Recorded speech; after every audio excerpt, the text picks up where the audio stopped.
not comfortable going to temples. But then if I visit some place wherein, some photographs of the past saints are there, I feel very comfortable and I feel that, some kind of energy is pulling me. As in, like, I can sit in front of it, I just forget the time and so I don't know what's pulling me towards you or that, whatever you call that energy. What's the question now? What's pulling you? What's pulling you is the question, or Yeah. how to avoid the pulling is the No, question? no, no. I don't want to actually want to go towards Okay. What's pulling you?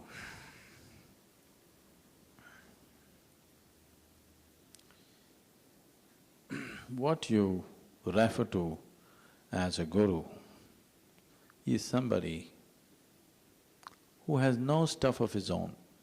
He's like an empty space. If you know something about, you know how the winds move? You watch the weather chart on the television.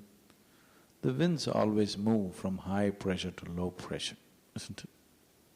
Wherever there is low pressure, it's in that direction all the wind will rush. This is the way of the existence. So even here, spiritually also the same thing.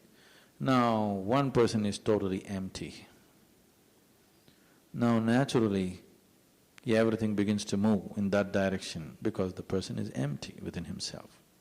You are not going there. If you are going there thinking you will get protection, see, there is somebody who's offering you protection, there's somebody who's offering you solace, there's somebody who's doing service, that is different. You going there is for different reasons.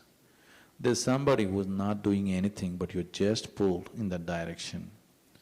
Now, because it's empty, that emptiness just pulls you. Now, when it pulls you, what is pulling you is just your own emptiness within you. Because your innermost core is emptiness, please see. This word emptiness has always been a negative terminology, that's why I'm using that word. I could use other words, but I'm using emptiness, nothingness all the time because it's always been negative terminology, never been used as spiritual generally. That's why I'm using that, because all the so-called religious words and spiritual words are so badly corrupted, given all kinds of distortions to them over a period of time. That's why I'm using a very negative term, nothing, empty, nobody, these kind of things. You believe that you are something, but if you really look into yourself, you are just a vast space, isn't it? In your unawareness, you are something. In your awareness, you are always nothing, please see. So you move towards this emptiness, you're drawn towards this simply because in that presence you always become much more aware than ever you are. And our awareness is aliveness, please see. To what extent you are aware, only to that extent you are alive, isn't it? And only that you are aware of exists for you. What you are not aware of doesn't exist for you. See, right now, you are sitting here, right behind you there is a huge elephant standing. You are not aware of it. It doesn't exist for you, isn't it?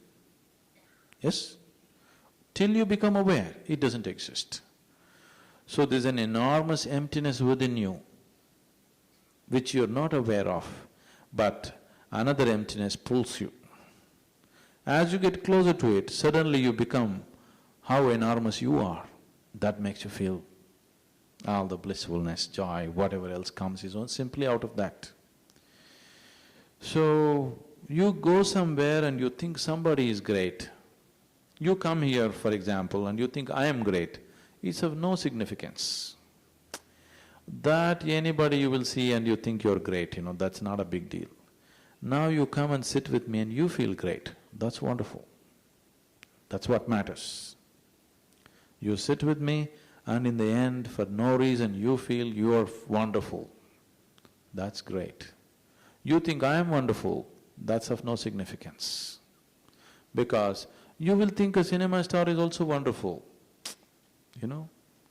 That's different, that's for a different reason. You like something that person is doing, that's why you are saying he's wonderful. That's not of any importance. Your like and dislike is not of any importance. Today you will like it, tomorrow you will hate it, you know. Today you like my words, tomorrow you may not like it and you may hate me. It's possible, you know. So that's of no consequence for me. You like me, you dislike me, it doesn't matter. But when you're here, if you are feeling wonderful, that's great.